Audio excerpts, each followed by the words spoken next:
अच्छा जी, अब हम बात करने जा रहे हैं कि जी किसान हमारे भाई जो वहाँ पर इस्लामाबाद में यानी कि फेडरल कैपिटल में बैठे हुए हैं और सरापा एहतजाज हैं अपने मुतालबात के हक में। और मुतालबात आपकी स्क्रीन पर भी आप देख सकते हैं कि बिजली और खाद के हवाले से उनका मुतालबा है कि सस्ती भी करो, सब्सिडी भी दो। फिर राना सनाउल्लाह साहब से उनकी बात भी हुई थी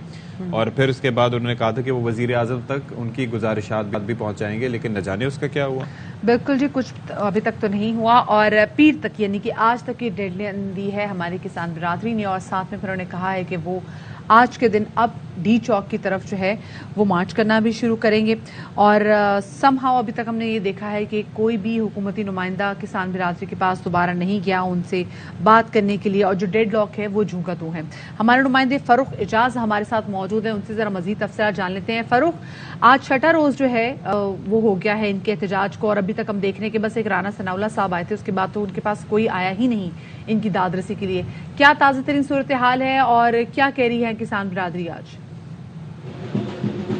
जी बिल्कुल, किसानों को आज छठा रोज है इस्लामाबाद आए हुए, लेकिन अभी तक इनके जो मुतालबात है उसके हवाले से किसानों और हुकूमत के दरमियान जो डेडलॉक की सूरत हाल है वो बरकरार है। और हफ्ते के रोज जो है किसान आगे डी चौक की जाने बढ़ना चाहते थे, लेकिन वजीर आजम की जानिब से रब्ता किया गया किसान इत्तेहाद की क़यादत के साथ, और ये यकीन दहानी करवाई गई कि चूंकि हफ्ता और इतवार छुट्टी के बायस जो कमेटी, एक कैबिनेट कमेटी बनाई गई थी जो इनका मेन मुतालबा है बिजली के बिलों के हवाले से, उस कमेटी की मीटिंग नहीं हो सकती। वजीर आजम ने यह कहा और किसानों को ये यकीन दिलाया गया था कि पीर के रोज उस कैबिनेट कमेटी की मीटिंग होगी, जिसके बाद वो सिफारिशात जो है वो वजीर आजम को भिजवाएगी। और आज कैबिनेट कमेटी अपनी मीटिंग के बाद जो है सिफारिशात वजीर आजम को भिजवाएगी, और 4 बजे के करीब किसान इत्तेहाद की क़यादत ने यह बताया कि वजीर आजम से मुलाकात होगी, जिसमें जो बिलों का मेजर मसला है, जिसमें लाखों रुपए के बिल आ रहे हैं किसानों को, उस हवाले से मामला तय किए जाएंगे कि किसानों को फी यूनिट जो है वो कितने में बिजली जो है वो मिलेगी। क्योंकि किसानों का भी यही मुतालबा है कि बेतहाशा टैक्सेस जो है वो आयद कर दिए गए हैं और किसानों को 1 यूनिट 1 रेट जो है वो दिया जाए। इसके साथ ही साथ किसानों का ये मुतालबा है कि खादों पर जो है वो सब्सिडी दी जाए। खादों की कीमतों में बेतहाशा इजाफा हो चुका है। जो डीएपी है वो 15,000 रुपए में पहुंच चुकी है। इसके अलावा जो यूरिया खाद है वो भी 3,000 रुपए में मिल रही है। तो किसान ये कहता है कि उसकी कॉस्ट ऑफ प्रोडक्शन जो है वो काफी ज्यादा बढ़ चुकी है, तो इसलिए किसान के लिए फिजिबल नहीं है कि वो खेती बाड़ी को जारी रख सके। इसलिए 6 दिन से किसान यहाँ पर मौजूद हैं और उनका यही कहना है कि एक तो जो गंदम की कीमतों के हवाले से भी जो करंट इशू खड़ा हुआ है कि सिंध में गंदम की जो सपोर्ट प्राइस है वो 4,000 रुपए मुकर्रर की गई है और पंजाब में 3,000 रुपए मुकर्रर की गई है। तो किसान ये कहते हैं कि अगर पंजाब में 3,000 रुपए गंदम की कीमत होगी और सिंध में 4,000 रुपए होगी तो तमाम तर गंदम जो है वो स्मगल हो जाएगी और किसान जो है उसको भी कोई फायदा नहीं होगा और हुकूमत को भी नुकसान उठाना पड़ेगा। तो ये तमाम मुतालबात को लेकर एहतजाज का सिलसिला जारी है। हफ्ते के रोज एक मीटिंग जो है राना सनाउल्लाह के साथ भी हुई थी, लेकिन वो मीटिंग जो है वो फ्रूटफुल नहीं हो सकी और राना सनाउल्लाह की जानिब से किसानों को ये भी कहा गया कि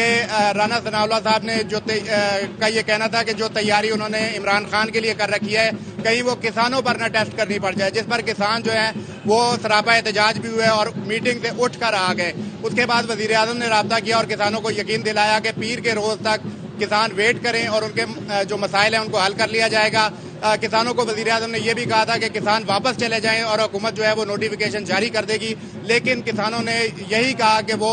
इस्लामाबाद में उस वक्त तक मौजूद रहेंगे जब तक कि नोटिफिकेशन जारी नहीं होता और उनके तमाम तर मसाइल हल नहीं कर दिए जाते। जी सही, ठीक है, बहुत शुक्रिया। फरूख इजाज हमारे नुमाइंदे हमारे साथ मौजूद जो बता रहे थे कि छठे रोज में आज दाखिल हो गया हमारी जो किसान बिरादरी का एहतजाज है और वो यही कह रहे हैं कि जब तक हमारी सुनवाई नहीं होगी हम यहाँ से नहीं जाएंगे। और आज क्योंकि उन्होंने डेडलाइन भी दी थी पीर तक की, आज पीर हो गई है और अब इनका यही प्लान है कि ये डी चौक तक मार्च करेंगे। और आहिस्ता आहिस्ता हम देख रहे हैं कि पाकिस्तान भर से जो किसान हैं वो उन्होंने इस्लामाबाद को ऑलरेडी रुक करना शुरू कर दिया और बहुत से तो पहुंच भी चुके हैं वहाँ पे। जाहिर है ये एक बड़ा संगीन मसला है और एक कोई भी मामला उसका हल ना निकले तो लोगों की परेशानियां बढ़ती हैं और फिर उनके एहतजाज में भी शिद्दत आती है।